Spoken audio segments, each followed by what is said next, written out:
কিন্তু জান্নাতে যেতে গেলে নবী বলেছেন নিট অ্যান্ড ক্লিন, পুরো গুনাহ মুক্ত হতে হবে। জামাটা তো আমি সাবান সার্ফে ধুয়ে নিলাম, তো বান্দা যখন গুনাহ করে বান্দার বাম দিকে কলব, ছোট একটা গোশের লুথরা আছে যেটা আরবিতে বলা হয় কলব। বান্দা যখন গুনাহ করে, মিথ্যা কথা বলে, হারাম খায়, নামাজ না পড়ে, এগুলো সব গুনাহ, তার কি হয় এই জায়গায় কালো সিয়া দাগ পড়ে। তো এই কালো সিয়া দাগটা না তুললে আপনি জান্নাতে যেতে পারবেন না, কেন আপনি গুনাহ আছে। আর জান্নাতে যখন যাবেন গুনাহ মুক্ত করা হবে। তো সেই কালো সিয়া দাগটা কিভাবে তুলবেন? প্রত্যেক দিন 10 মিনিট হলো, যেহেতু অলির মাহফিলে বসেছেন, আল্লাহর অলিরা জিকিরের হালকা দেয়, আমিও আপনাদিকে অলির মাহফিলে এসে একটু হাজির দিয়ে আপনাদিকে একটা সবক দিয়ে যাচ্ছি। প্রত্যেক দিন 10 মিনিট 24 ঘন্টার ভিতরে আল্লাহকে দিতে পারবেন?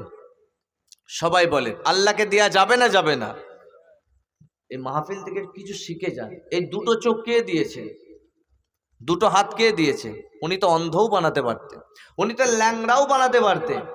এই দুটো পা আল্লাহ দিয়েছেন।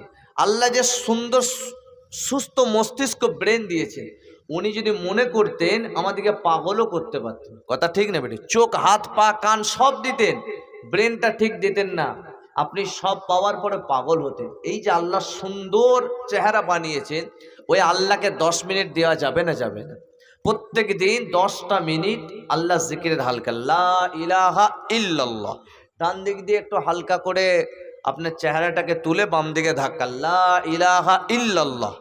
প্রত্যেক দিন 10 মিনিট করে করবেন। আল্লাহ কলবে কালো সিয়া দাগকে আল্লাহ ধুয়ে মুছে সাফ করে দেবে। জোরে বলেন সুবহান।